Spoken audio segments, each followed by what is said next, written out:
Praise the Lord. ஆண்டவருக்கு மகிமை. இந்த ஆசீர்வாதமான காலையிலே உங்களை சந்திக்கிறது ரொம்ப சந்தோஷமா இருக்கு. அப்போஸ்தலர் நடபடிகள் 18ஆம் அதிகாரத்தில் 25வது வசனம் படிக்கிறேன். ஒரு பகுதியை படிக்கிறேன். ஆவியில் அனல் உள்ளவனாய் கர்த்தருக்கு அடுத்தவைகளை திட்டமாய் போதகம் பண்ணி கொண்டு வந்தான். அப்பல்லோ என்கிற ஒரு போதகனை குறித்து வேதம் சொல்லுகிறது. அப்பல்லோ என்கிற ஒரு போதகன் இருந்தான். அலெக்சாந்திரிய பட்டணத்திலே பிறந்த சாதுரியவான், வேதாகமங்களில் வல்லவன். அப்பல்லோ என்னும் பெயர் கொண்ட ஒரு யூதன் எபேசு பட்டணத்துக்கு வந்தான் என்று முந்தின வசனத்திலே படிக்கிறோம். அலெக்சாந்திரியா பட்டணத்திலே பிறந்தவனும் சாதுரியவானும் வேதாகமங்களில் வல்லவனுமான அப்பல்லோ என்னும் பெயர் கொண்ட ஒரு யூதன். அவனை பாருங்க. அலெக்சாண்ட்ரியா பட்டணம் ரொம்ப ஃபேமஸ். அங்கிருந்து நிறைய ஞானிகள், அறிவாளிகள், பெரிய பெரிய வேத பண்டிதர்கள் வந்திருக்கிறார்கள் என்று வேத வல்லுநர்கள் சொல்லுகிறார்கள். அந்த அலெக்சாண்ட்ரியா பட்டணத்தில் பிறந்த சாதுரியவான், இவனை பைபிள் என்னென்ன அழைக்குதுன்னா ஒரு பெரிய சாதுரியவான். சில நேரங்களில் சிலருக்கு வேதாகமத்தை போதிப்பதிலே விசேஷித்த கிருபை இருக்கும். நிறைய பேர் சாதுரியவான்களாக வேதத்தை போதிப்பார்கள். சாதுரியவான் வேதாகமங்களில் வல்லவன். அவன் வேதத்தை போதிக்கிறதிலே வல்லவனாய் இருந்தான். அவ்வளவு தூரம் வேதத்தை அவனுக்கு போதிக்க தெரிந்திருக்கிறது. கர்த்தருக்கு ஸ்தோத்திரம். அவன் கர்த்தருடைய மார்க்கத்தில் உபதேசிக்கப்பட்டிருந்தான். ஒரு பெரிய அளவில் கர்த்தருடைய மார்க்கத்தை குறித்து பேசுவதற்கு அவனுக்கு அறிவு இருந்தது. அவன் உபதேசிக்கப்பட்டிருந்தான். அதாவது அவனுக்கு டீச் பண்ணாங்க.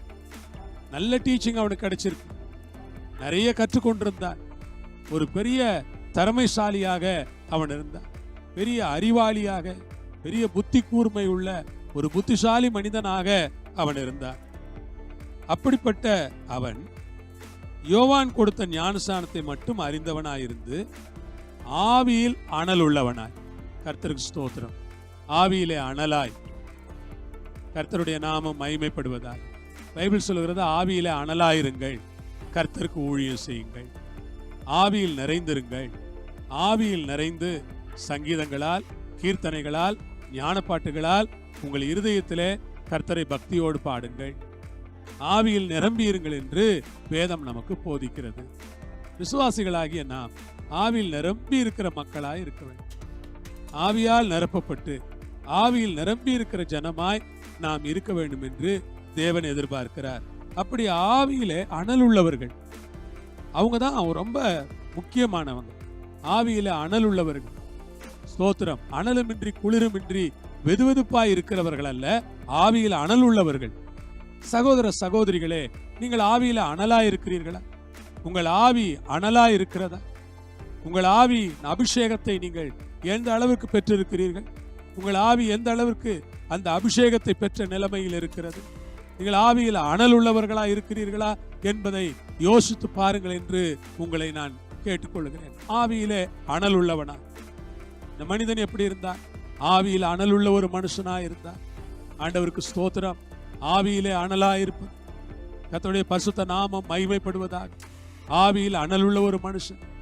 ஆமென். ஆவியில் அனல் உள்ளவனாய், ஓ ஜீசஸ், ஆவியில் அனல் உள்ளவனாய் கர்த்தருக்கு அடுத்தவைகளை திட்டமாய் போதகம் பண்ணி கொண்டு வந்தான். ஆவியில் அனலாய் இருந்தது மாத்திரமல்ல, கர்த்தருக்கு அடுத்தவைகளை திட்டமாய் போதகம் பண்ணுகிற ஒரு போதகனாக இருந்தான். ஆவியில் அனலாய் இருந்தான். கர்த்தருக்கு அடுத்தவைகளை திட்டமாய் போதிக்கிற ஒரு போதகனாய் இருந்தான்.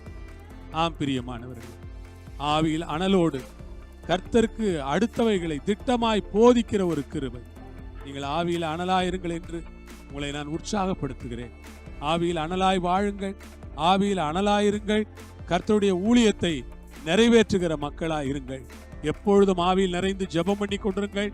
எப்பொழுதும் ஆவியில் அனலாயிருங்கள். எப்பொழுதும் ஆவியின் அபிஷேகத்தை காத்துக் கொள்ளுங்கள். எப்பொழுதும் ஆவியிலேயே களிகூர்ந்து கொண்டிருங்கள் என்று உங்களை உற்சாகப்படுத்துகிறேன். தேவன் ஆவியாய் இருக்கிறார். நீங்கள் அபிஷேகத்தை பெற்றுக் கொண்டீர்களா? கர்த்தருடைய ஆவி எங்கேயோ அங்க விடுதலை உண்டு. ஆவியானவர் இருந்தால் உங்களுக்கு விடுதலை. கர்த்தருடைய ஆவியானவர் எங்கேயோ அங்க ஒரு பெரிய விடுதலை. உங்களுக்கு விடுதலையை கர்த்தர் கட்டளை இடுவாராக. உங்களை ஆசீர்வதிப்பாராக. ஜெபிப்போமா. பரலோகத்தில் இருக்கிற எங்கள் பிதாவே, அப்போலோவை போல ஆவியில் அனல் உள்ளவர்களா எங்களை ஆசீர்வதிக்கும்படியா ஜெபம் பண்ணுகிறோம். உடைய கரங்களில் ஒப்பு கொடுக்கும். ஆவியின் அனலை காத்துக்கொள்ள எங்களுக்கு கிருபை தாரும். இயேசுவின் நாமத்தில் வேண்டுகிறோம் பிதாவே. ஆமென். கர்த்தர் உங்களை ஆசீர்வதிப்பார், உங்களோடு இருப்பார். ஆமென்.